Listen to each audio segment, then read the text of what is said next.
അപ്രതീക്ഷിത നീക്കത്തിലൂടെ കെ മുരളീധരനെ വടകരയിൽ കോൺഗ്രസ് സ്ഥാനാർത്ഥിയാക്കിയതോടെ പ്രചരണത്തിൽ ഏറെ മുന്നിൽ പോയ ഇടത് ക്യാമ്പിൽ ആശങ്ക. പി ജയരാജനെതിരെ മത്സരിക്കാൻ മുതിർന്ന നേതാക്കളും ബിന്ദു കൃഷ്ണയെയും ടി സിദ്ദിഖിനെയും പോലുള്ള രണ്ടാം നിര നേതാക്കളും തയ്യാറാകാത്തതിനെ തുടർന്നാണ് മുരളീധരൻ സധൈര്യം ഈ ദൗത്യം ഏറ്റെടുത്തത്. അത് എതിർ ക്യാമ്പിനെ പോലും ഞെട്ടിച്ചു. അതാണ് കേരള രാഷ്ട്രീയം ഇന്ന് ചർച്ച ചെയ്തത്. പി ജയരാജനോളം കരുത്തനായ നേതാവാണ് കെ മുരളീധരൻ. മുരളീധരൻ കോഴിക്കോട് ലോക്സഭാ മണ്ഡലത്തിൽ 3 തവണ പയറ്റി തെളിഞ്ഞയാളാണ്.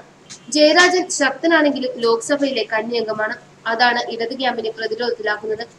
പി ജയരാജനെ എങ്ങനെയും തോൽപ്പിക്കണം എന്ന വാശിയിൽ സ്വന്തം സ്ഥാനാർത്ഥിത്വം പോലും പിൻവലിച്ച് UDF-ന് പരസ്യ പിന്തുണ പ്രഖ്യാപിച്ചിരിക്കുകയാണ് RMP. അവർക്ക് വടകര മണ്ഡലത്തിൽ ഏറെ സ്വാധീനവുമുണ്ട്. ഏതാണ്ട് 30,000-ലധികം വോട്ടുകളുമുണ്ട്. ഒഞ്ചിയം, ഏറാമല, ചോറോട്, ആയഞ്ചേരി, എടത്തേരി പഞ്ചായത്തുകളിൽ RMPക്കും വീരേന്ദ്രകുമാറിന്റെ ലോക് താന്ത്രിക് ജനതാദളിനും ഏറെ സ്വാധീനമുണ്ട്. അതുപയോഗിച്ചാണ് 2009-ൽ പി ജയരാജന്റെ സഹോദരി പി സതീദേവിയെ RMP പരാജയപ്പെടുത്തിയത്. പിന്നീട് നടന്ന 2 തെരഞ്ഞെടുപ്പിലും മുല്ലപ്പള്ളി രാമചന്ദ്രനാണ് വിജയിച്ചത്. രണ്ടാം തവണ വീരേന്ദ്രകുമാറിന്റെ പാർട്ടി UDF-ലായിരുന്നു. ഇത്തവണ അവർ ഇടത് ക്യാമ്പിലാണ്. ഏതാണ്ട് 40,000-ഓളം വോട്ടാണ് വീരന്റെ പാർട്ടിക്കുമുള്ളത്. മുസ്ലിം ലീഗിനും ഏറെ സ്വാധീനമുള്ള മേഖലയാണ് വടകര. അവരുടെ പിന്തുണയോടെയാണ് RMP ഒഞ്ചിയം പഞ്ചായത്ത് ഭരിക്കുന്നത്.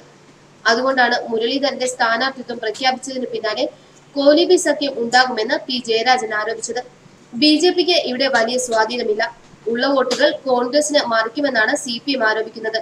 ആ ആരോപണം ആശങ്കയിൽ നിന്ന് ഉണ്ടായതാണെന്നാണ് കോൺഗ്രസ് ആരോപിക്കുന്നത്.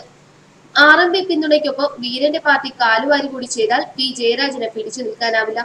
വടകര സീറ്റ് വീരേന്ദ്രകുമാർ ചോദിച്ചിരുന്നെങ്കിലും CPM നൽകിയില്ല. മുമ്പ് വീരേന്ദ്രകുമാർ അവിടെ മത്സരിച്ച് വിജയിച്ചിട്ടുണ്ട്. വ്യക്തിപരമായി മുരളീധരനും പി ജയരാജനും തമ്മിൽ ഒരുപാട് അന്തരമുണ്ട്. എന്നാൽ ഇരുവരും സൗമ്യരാണ്. അരിയിൽ ഷുക്കൂർ വധവും TP കേസുമാണ് ജയരാജനെ വേട്ടയാടുന്നത്. ഏതാനും ആഴ്ചകൾക്ക് മുൻപാണ് പി ജയരാജനെ CBI കൊലക്കുറ്റത്തിനും ക്രിമിനൽ ഗൂഢാലോചനയ്ക്കും FIR ഇട്ടത്. TP വധക്കേസിന്റെ മുഖ്യ സൂത്രധാരൻ ജയരാജനാണെന്നാണ് RMP ആരോപിക്കുന്നത്. അതുകൊണ്ടാണ് അവർ ഏതു വിധേനയും ജയരാജനെ തറപറ്റിക്കാൻ നോക്കുന്നത്. എന്നാൽ CPM വിട്ടുപോയ TPയും കൂട്ടരെയും തിരികെ പാർട്ടിയിൽ കൊണ്ടുവരാൻ ഏറെ ശ്രമം നടത്തിയ ആളാണ് പി ജയരാജൻ. ആ വസ്തുത പലരും ബോധപൂർവ്വം മറക്കുകയാണ്. മുരളീധരനെ സംബന്ധിച്ച് ക്ലീൻ ഇമേജ് ആണുള്ളത്. അത് തന്നെയാണ് ഇടത് ക്യാമ്പ് നേരിടുന്ന പ്രധാന വെല്ലുവിളി. ന്യൂസ് ഡെസ്ക് മലയാളി വാർത്ത.